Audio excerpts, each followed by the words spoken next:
అందరికీ మరణాతా మరణాతా మరణాతా. దేవుని యొక్క సన్నిధిలోనికి వచ్చిన మనందరినీ దేవదేవుడు దీవించును గాక. ఆమేన్. ప్రార్థన చేసుకుందాం. పరిశుద్ధుడా, ప్రేమస్వరూపుడైన మా తండ్రి, మీ ఘనమైన నామమునకు వందనాలు ప్రభువా. మీ యొక్క వాక్యాన్ని వినుటకు మీ యొక్క సన్నిధిలోనికి నేను ఎంతో ఆశతో మీ పాదముల దగ్గర చేరిన మా అందరితో మీరు మాట్లాడి మాకు కావలసిన ఆత్మీయ ఆహారమును దయచేయమని మా మంచి బోధకుడైన యేసు స్వామి ద్వారా అడిగి వేడుకుంటున్నాము పరమ తండ్రి. ఆమేన్. వందనములు నీకు, శుభవందనములు నీకు, ఆనందముతో కూడిన నా హృదయ వందనములు నీకు, ఆనందముతో కూడిన నా హృదయ వందనములు నీకు. దైవాత్మారమ్మో నా తనువున వ్రాలుము, నా జీవమంతయు నీతో నిండా చేరి వెసిపుము, నా జీవమంతయు నీతో నిండా చేరి వెసిపుము.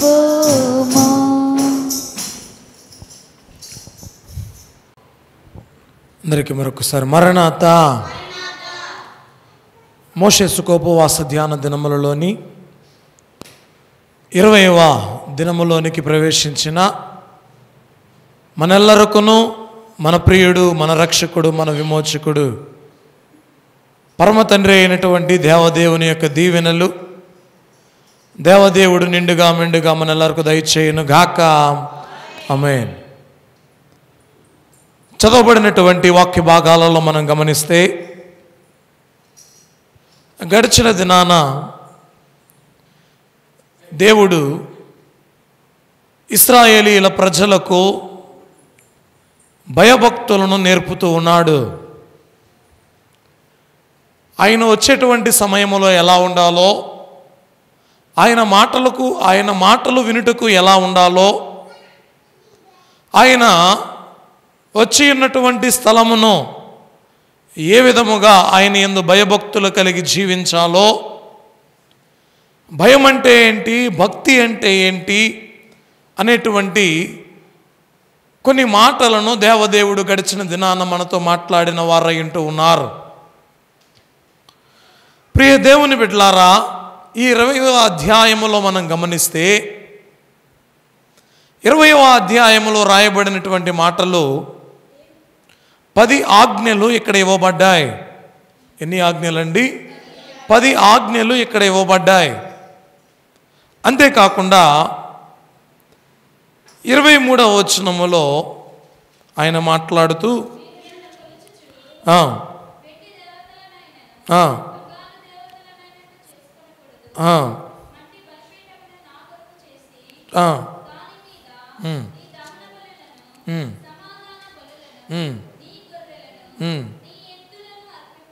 చాలండి. వాక్య భాగాలలో చెప్పబడుతున్నటువంటి మాటలు ఈ 10 ఆజ్ఞలు ఇవ్వబడ్డాయి. దేవాతి దేవుడు బలిపీఠములను కట్టించుటకు ఉన్న ఆలోచనలను తెలియచేస్తూ ఉన్నాడు. ఈ విధముగా ఈ అధ్యాయాల్లో కొన్ని మాటలు రాయబడ్డాయి. ప్రియమైన దేవుని బిడ్డలారా, దేవదేవుడు ఈ భూలోకములో మొట్టమొదటిగా ఇశ్రాయేలీల ప్రజలతో ఆయన మాట్లాడుతూ, మీరు నా జనము కాబట్టి, మీరు నా ప్రజలు కాబట్టి, నేను మీకు దేవుడనై ఉన్నాను కాబట్టి నా మాట వినేవారుగా ఉండాలి, నా ఆజ్ఞలను పాటించేవారుగా ఉండాలి అని దేవదేవుడు సీనాయి పర్వతము దగ్గర ఆయన మాట్లాడి ఆయన యొక్క ఆజ్ఞలను తెలియచేస్తూ ఉన్నవారై ఉంటూ ఉన్నారు.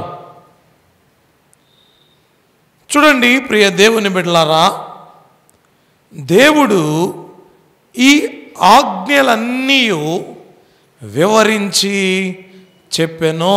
మొదటి వచనాన్ని మనం చూస్తే దేవుడు ఈ ఆజ్ఞలన్నీ వివరించి చెప్పెను. ఎన్ని ఆజ్ఞలు చెప్పాడండి? ఎంత ధన్యులో వారు దేవుని స్వరాన్ని వినగలిగారు. అక్కడ ఉన్నటువంటి ఆ జనమంతయు కూడా దేవుని స్వరాన్ని వినగలిగారు. ఉరుములు, మెరుపులు, సాంద్ర మేఘము, ఈ యొక్క పర్వతం అంతయు కూడా పొగతో నింపబడినట్టుగా మారిపోవడం, భయంకరమైనటువంటి శబ్దములు కలగడం, వీటన్నిటిని చూసినటువంటి ప్రజలకు ఒక్కసారిగా భయం వేసిపోయింది. ఒక్కసారి భయంకరమైనటువంటి స్థితిలోనికి వెళ్ళిపోయారు. ఆయన స్వరము వింటూ ఉంటేనే, ఆయన స్వరము వినడానికి వచ్చినటువంటి ఈ ప్రజలు ఎంతో భయభ్రాంతులకు గురైపోయిన వారుగా మనం చూస్తూ ఉన్నాం. ప్రియ దేవుని బిడ్డలారా, ఈ వాక్య భాగాలు తెలియచేస్తూ ఉన్నటువంటి మాటలను మనం గమనిస్తే, ఈ మాటలు మనతో మాట్లాడుతూ ఉన్నాయి. అయ్యా, దేవుడు ఆజ్ఞలను ఇస్తూ ఉన్నాడు. దేవదేవుడు ఆజ్ఞలను ఇస్తూ ఉన్నాడు. ఎందుకండి ఈ ఆజ్ఞలు? ఈ ఆజ్ఞలు ఎందుకు? ప్రియమైన దేవుని బిడ్డలారా, ఈ మాటలను నేటి దినాన మనం జ్ఞాపకం చేసుకుందాం.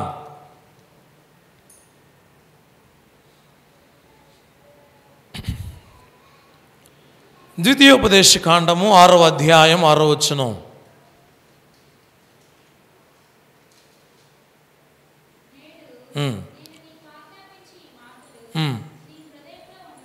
నీ హృదయములో ఉండాలి. చూడండి, దేవుడు చెబుతున్న మాటల్లో ఇశ్రాయేలీలైనటువంటి వారికి దేవుడు ఆజ్ఞలనిస్తూ ఉన్నాడు. ఈ ఆజ్ఞలు ఎక్కడుండాలటండి? చెప్పండి, ఎక్కడుండాలండి ఆజ్ఞలు? మీరందరూ చెప్పాలి. ఆజ్ఞలు ఎక్కడుండాలట? ఆజ్ఞలు పలకల మీద కాదు, ఆజ్ఞలు మందసములో కాదు, ఆజ్ఞలు మీ హృదయాలలో ఉండాలి. ఆజ్ఞలు ఎక్కడుండాలి? మీ హృదయాలలో ఉండాలి. దేవుని వాక్యం తెలియచేస్తున్నటువంటి మాట 11వ అధ్యాయము 9వ వచనములో కూడా యెహోవా వారికిని వారి సంతానమునకును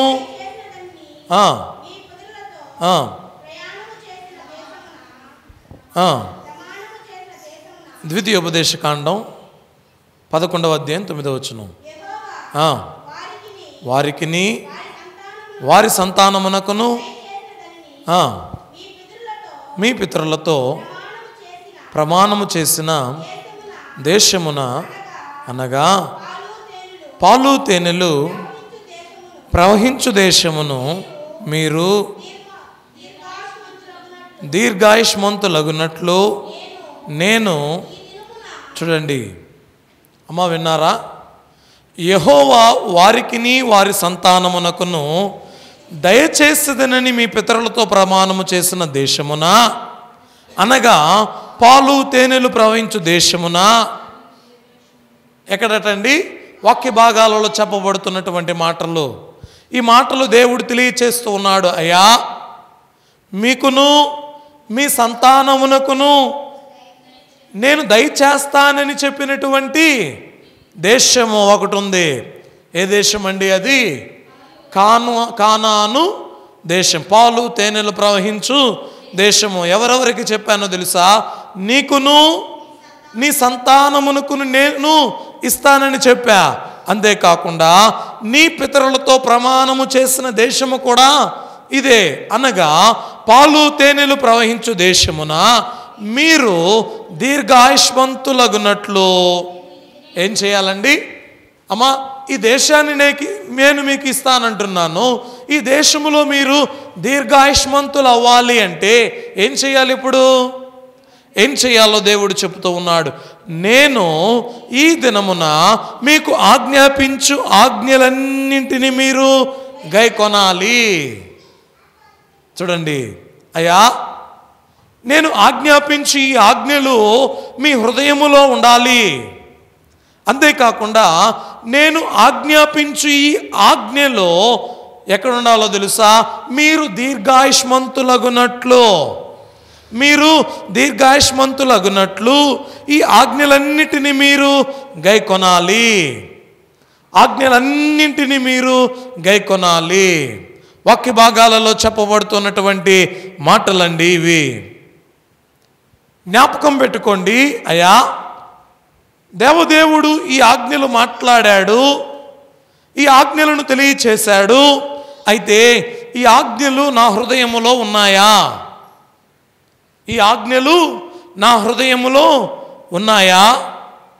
నేను ఆయుష్మంతుడును అవ్వాలి అంటే, దీర్ఘాయుష్మంతుడును అవ్వాలి అంటే, దేవుడిచ్చినటువంటి ఆయుష్కాలం అంతా కూడా నేను ఈ లోకములో జీవించాలి అంటే నేను ఏ విధంగా ఉండాలి? ఇప్పుడు ఆయన ఆజ్ఞలను గైకొనే వాడనుగా నేను ఉండాలి.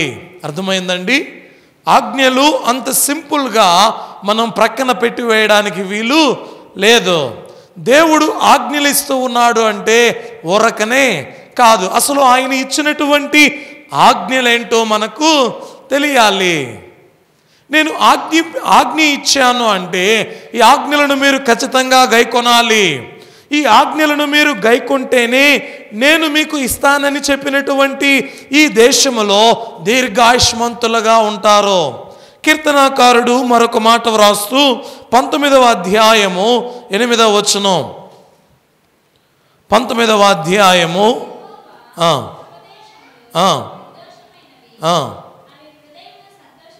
చూడండి, వాక్య భాగాలలో చెప్పబడుతున్నటువంటి మాట, యెహోవా ఉపదేశములు నిర్దోషమైనవి, అవి హృదయమును సంతోషపరచును.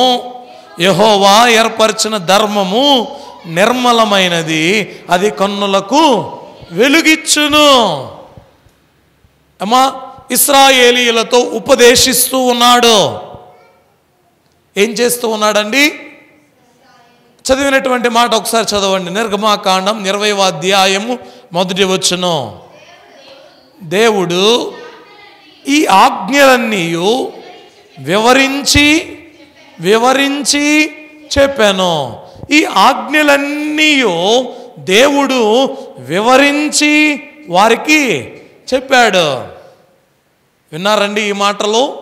వాక్యములో చెప్పబడినటువంటి మాట, అయ్యా, యెహోవా ఉపదేశములు నిర్దోషమైనవి. ఆయన మాటలలో ఏ దోషము కూడా లేదు. ఆయన ఇచ్చినటువంటి ఆజ్ఞలలో ఏ దోషమైనా ఉందా? ఆయన ఇచ్చినటువంటి ఆజ్ఞలన్నిటినీ కూడా మనం చూస్తే ఒక పలక మీద దేవునికి సంబంధించిన ఆజ్ఞలు ఉన్నాయి, ఒక పలక మీద మానవునికి సంబంధించినటువంటి ఆజ్ఞలు ఉన్నాయి.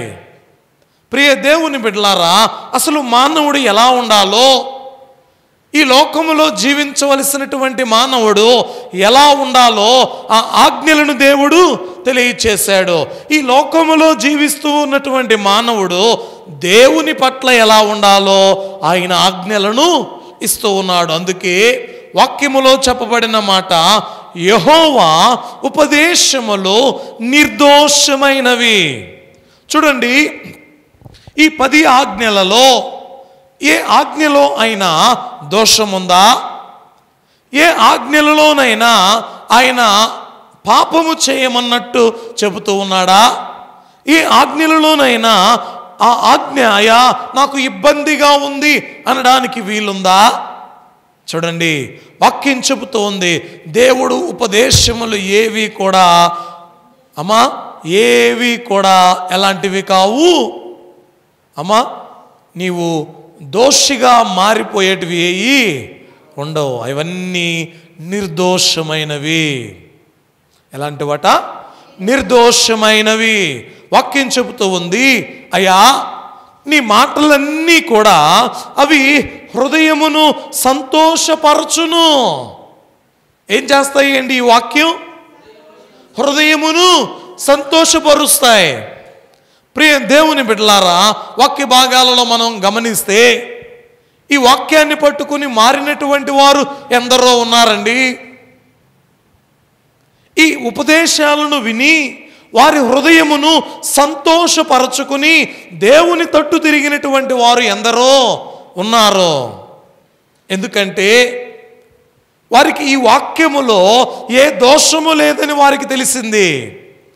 ఈ వాక్యము వారి యొక్క హృదయాలను సంతోషముతో నింపింది. దేవుడు చెబుతూ ఉన్నాడు, యెహోవా ఏర్పరచినటువంటి ధర్మము నిర్మలమైనది. ఎలాంటిదటండి? యెహోవా ఏర్పరచినటువంటి ఈ ధర్మశాస్త్రము నిర్మలమైనది. యేసుక్రీస్తు ప్రభువారు ఈ లోకానికి వచ్చి ఆయన పలికినటువంటి మాట, నేను ధర్మశాస్త్రమును కొట్టివేయుటకు రాలేదు కానీ దానిని నెరవేర్చుటకే నేను వచ్చా. దేనికి వచ్చాడండి? దానిని నెరవేర్చుటకే నేను వచ్చా. దేవుడు యేసుక్రీస్తు ప్రభువారు 2 ఆజ్ఞలలో ఈ మాటలన్నిటినీ కూడా తెలియచేశాడు.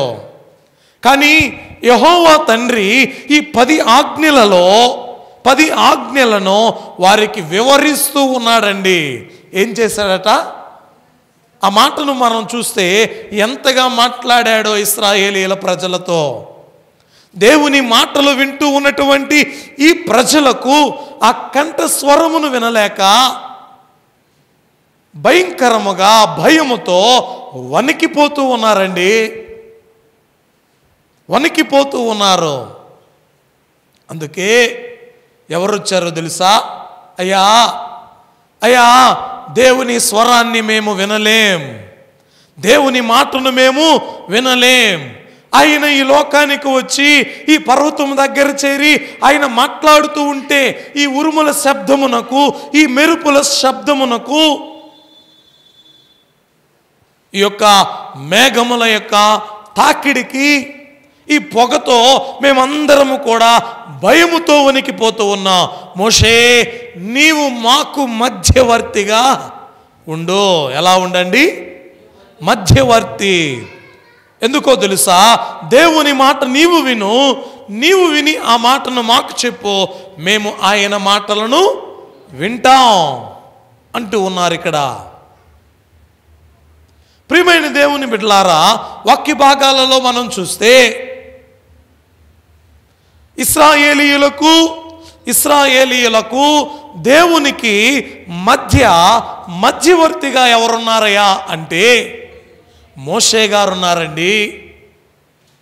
మోషే గారి తర్వాత యెహోషువ గారు వచ్చారు. యెహోషువ నాయకుల తర్వాత న్యాయాధిపతులు వచ్చారు. న్యాయాధిపతుల తర్వాత ప్రవక్తలు వచ్చారు. ప్రవక్తల తర్వాత రాజులు వచ్చారు. ప్రియ దేవుని బిడ్డలారా, వీరెవ్వరు కాదు. ఎవరుండాలో తెలుసా? ఆయనే మధ్యవర్తిగా ఈ లోకానికి వచ్చాడండి. యేసుక్రీస్తు ప్రభువారే తనను తాను తగ్గించుకుని ఈ లోకానికి మానవుని దేవునికి దగ్గర చేయడానికి ఈ లోకానికి మానవ రూపముతో వచ్చిన వారై ఉంటూ ఉన్నారు. పరిశుద్ధ గ్రంథములో 2 మాటలు మనకు కనబడుతూ ఉంటాయి. ఒకటి యేసుక్రీస్తు ఇలాగున చెప్పాను అనే మాట, మరొక సందర్భాలలో క్రీస్తు యేసు ఇలాగున చెప్పాను అనేటువంటి మాట. ఏమండి? యేసుక్రీస్తు అనే మాట కనబడుతుంది, క్రీస్తు యేసు అనే మాట కనబడుతుంది.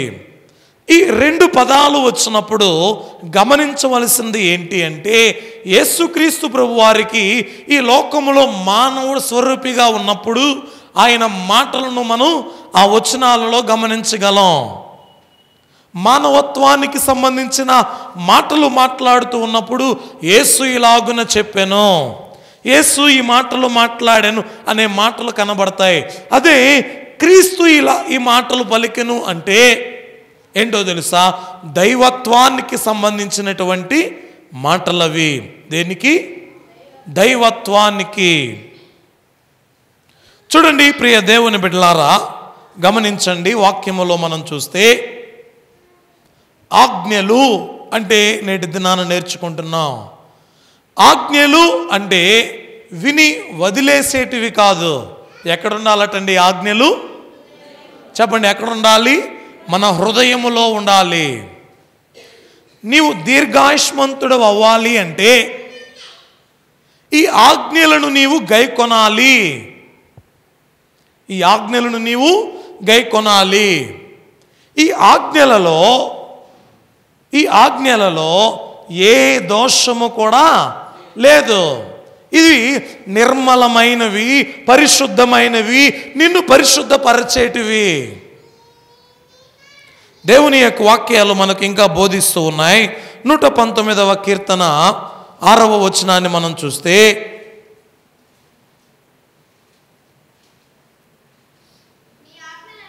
నీ ఆజ్ఞలన్నిటిని నేను లక్ష్యము చేయనప్పుడు, అయ్యా నీ ఆజ్ఞలను నేను లక్ష్యము చేస్తూ ఉంటే నాకేం కలుగదు? చెప్పండమ్మా, ఏం కలుగదు? అవమానము కలుగదు, కలుగనేరదు. దేవదేవుడు చెబుతూ ఉన్నాడు, అయ్యా ఈ ఆజ్ఞలను నీవు పాటించు, ఈ మాటలను నీవు విను, ఈ మాటలను నీవు గైకొను, ఈ మాటలు నీ హృదయములో నాటింప చేసుకో. ఈ మాటలను నీవు వింటే నీకు ఏ అవమానము కూడా కలుగదు. నీ ఆజ్ఞలను నేను లక్ష్యము చేయనప్పుడు నాకు అవమానము కలుగా నేరదు. ఆజ్ఞలను బట్టి నడిచే వారముగా, ఆజ్ఞలను బట్టి జీవించే వారముగా మనం ఉండాలి అని దేవుని యొక్క వాక్యం మనందరితో మాట్లాడుతూ ఉంది. ప్రియమైన దేవుని బిడ్డలారా, మరొక మాటను కూడా మనం గమనిస్తే చూడండి, వాక్య భాగాలలోనే పరిశుద్ధుడైన మత్తయి గారు రాస్తూ 15వ అధ్యాయము 3వ వచనం, అందుకాయన మీరును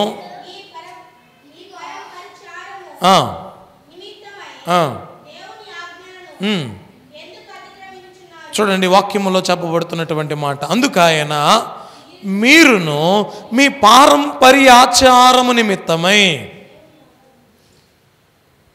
ఏమండి, మీరు మీ పారంపర్యాచార నిమిత్తమై దేవుని ఆజ్ఞను ఎందుకు అతిక్రమించుచున్నారు?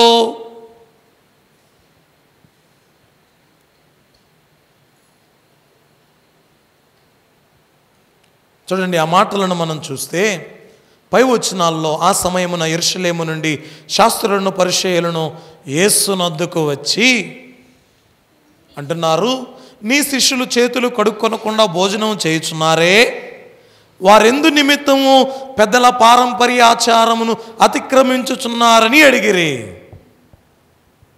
ఏమండి, ఇదేంటి? భోజనం చేసేటప్పుడు ఏం చేయాలి? చేతులు శుభ్రంగా కడుక్కొని తినాలి. అయితే అందుకాయన మీరును మీ పారంపర్యాచారము నిమిత్తమై దేవుని ఆజ్ఞను ఎందుకు అతిక్రమించుచున్నారు అంటున్నాడు. ఏంటి? తల్లిదండ్రులను గణపరచుమనియు తండ్రినైనను తల్లినైనను దూషించువాడు తప్పక మరణము పొందవలనని దేవుడు సెలవిచ్చును. మీరైతే ఒకడు తన తండ్రినైనను తల్లినైనను చూచి నా వలన నీకేది ప్రయోజనమగునో అది దేవార్పితమని చెప్పిన ఎడల అతడు తన తండ్రినైనను తల్లినైనను గణపరచనక్కర్లేదని చెప్పుచున్నారు. మీరు మీ పారంపర్యాచారముల నిమిత్తము దేవుని వాక్యమును నిరర్ధకము చేయుచున్నారు. వేషధారులారా, ఏమండి, ఇక్కడికి వచ్చి ఏం మాట్లాడుతున్నారో తెలుసా మీరు? అయ్యా ఏమంటున్నారు మీరు? నీ శిష్యులేంటయ్యా చేతులు కడుక్కోకుండా తింటున్నారేంటి అంటున్నారు. అవండి, ఇది ఆజ్ఞ, ఇది దేవుని ఆజ్ఞ. ఏంటి అంటే మీరు తినేటప్పుడు మీ యొక్క చేతులను శుభ్రముగా కడుక్కునుడి. మీరు పవిత్ర స్థలంలోనికి వచ్చినప్పుడు మీ పాదములను చెప్పులను విడవండి, మీ యొక్క కాళ్ళను చేతులను శుభ్రముగా కడుక్కొని కూర్చోండి. ఇదంతా కూడా యూదులకు ఒక నిష్ట, ఒక ఆజ్ఞ. అయితే వీరు తినట్లేదని, వీరు ఇలా తిన్నారని మీరు అంటున్నారే, మీరైతే దేవుడిచ్చినటువంటి ఆజ్ఞలను ఎందుకు ప్రక్కన పెట్టేశారు? అయ్యా, దేవుడు ఆజ్ఞ ఇచ్చాడు కదా, నీవు ఈ దేశమందు దీర్ఘాయుష్మంతుడు వగునట్లు నీ తల్లిని నీ తండ్రిని సన్మానించుము అని దేవుడు ఆజ్ఞ ఇచ్చాడు కదా, ఎందుకు నీ తల్లిదండ్రులను పక్కన పెట్టేశారు మీరు? అంటే వారిని ప్రక్కన పెట్టి, వారిని వదిలిపెట్టి ఎక్కడికి వచ్చి మీరు ఏమంటున్నారో తెలుసా? దేవుని ఆజ్ఞలను బోధిస్తున్నారా? దేవుని మాటలను మీరు బోధిస్తున్నారా? చూడండి, వేషధారులారా, ఈ ప్రజలు తమ పెదవులతో నన్ను గణపరచుదురు కానీ, చూడండి, ఆజ్ఞలు తెలుసు, దేవుని ఆజ్ఞలేంటో తెలుసు, ఆజ్ఞలు చెబుతారు. ఇది దేవుని ఆజ్ఞ, ఇది దేవుడిచ్చినటువంటి ధర్మశాస్త్రంలో ఉన్న ఆజ్ఞ అని చెబుతారు. కానీ ఏం చేయరు?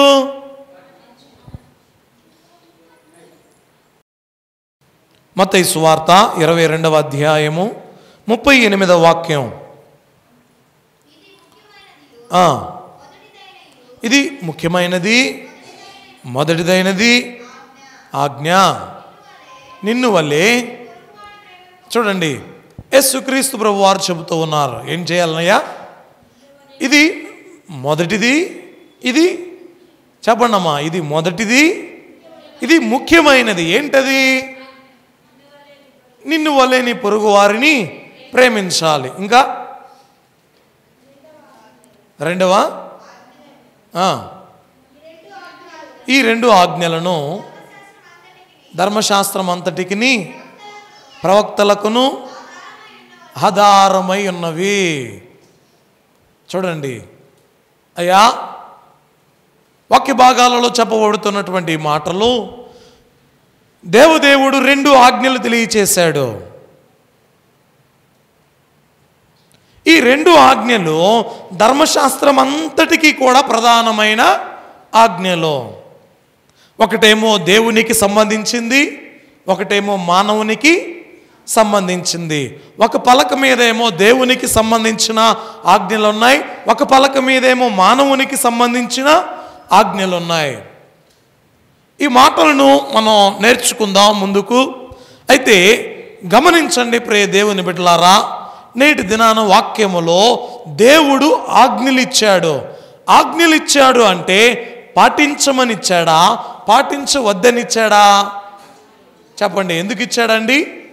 వీటిని మీరు పాటిస్తే మీరు నిర్దోషులు, వీటిని మీరు పాటిస్తే మీరు పరిశుద్ధులు, వీటిని మీరు పాటిస్తే మీరు ఈ లోకముందు దీర్ఘాయుష్మంతులు అవుతారు. మీరు ఆజ్ఞలను గైకొనేవారుగా ఉండాలి, ఆజ్ఞలను పాటించేవారుగా ఉండాలి, ఆజ్ఞలను మీరు మీ హృదయములో నాటింపు చేసుకునేవారుగా ఉండాలి. కానీ ఆజ్ఞలు అనేటివే తెలియకుండా అసలు దేవుని ఆజ్ఞలు ఏంటండి, ఏమిచ్చాడు ఆయన? అవండి చెబుతాం, 10 ఆజ్ఞలు ఇచ్చాడండి చెబుతాం. ఏమిచ్చాడు 10 ఆజ్ఞలు? ఇశ్రాయేలీల ప్రజలకు దేవుడు 10 ఆజ్ఞలను వివరించి తెలియచేస్తూ ఉన్నాడు, వివరించి తెలియచేస్తూ ఉన్నాడు. జ్ఞాపకం పెట్టుకోండి అయ్యా, దేవుడిచ్చిన ఆజ్ఞలను నేను పాటిస్తేనే, దేవుడిచ్చిన ఆజ్ఞలను నేను గైకుంటేనే, దేవుడిచ్చినటువంటి ఆజ్ఞ ప్రకారము నేను జీవిస్తేనే ఈ లోకములో దీర్ఘాయుష్మంతుడుగా ఉంటాను. ఆయన ఆజ్ఞలను అతిక్రమించే వారముగా మనం ఉండకూడదు. ఆజ్ఞాతిక్రమమే అమ్మా యోహాను సువార్త, క్షమించండి, యోహాను గారు రాసిన మొదటి పత్రిక 5వ అధ్యాయము 3వ వచనములో 5వ అధ్యాయము మనము ఆయన ఆజ్ఞలను గైకొనుటయే. చూడండి అమ్మా, మనము ఆయన ఆజ్ఞలను గైకొనుటయే. చెప్పండి, అందరూ చెప్పాలి. దేవుని ప్రేమించడం అంటే ఏంటండి? ఏమండి, దేవునిని ప్రేమించడం అంటే ఏంటి? వాక్యం చెబుతూ ఉంది, అయ్యా దేవుడు ఆజ్ఞాపించాడు. దేవుడు మనము మంచిగా ఉండాలని, మనము పరిశుద్ధంగా ఉండాలని, ఈ లోకంలో మనం ఒక మనిషిగా జీవించాలని ఆయన కొన్ని ఆజ్ఞలను మనకిచ్చాడు. ఈ ఆజ్ఞలను పాటించడమే, ఈ ఆజ్ఞలను గైకొనడమే దేవునిని ప్రేమించడం. అవండి, దేవునిని ప్రేమించడం. అర్థమైందండి? వాక్య భాగాలలో చెప్పబడుతున్నటువంటి మాట, వాక్యములో దేవాతి దేవుడు తెలియచేస్తున్నటువంటి మాట మనం చదివినటువంటి వాక్య భాగంలో నిర్గమాకాండం 20వ అధ్యాయం 6వ వచనములో ఆయన మాట్లాడుతుంటాడు, నన్ను ప్రేమించి నా ఆజ్ఞలను గైకొను వారికి. చూడండి అయ్యా, ఏం చేయండి అమ్మ, ఏం చేయమంటున్నాడండి? అయ్యా నన్ను ప్రేమించడం అంటే ఏంటి అమ్మ? మీరు చెప్పాలి ఈ మాటల్లో. నన్ను ప్రేమించడం అంటే ఏంటి? చూడండి, పేతురు గారిని అడుగుతూ ఉన్నాడు. ఎవరు? యేసయ్య.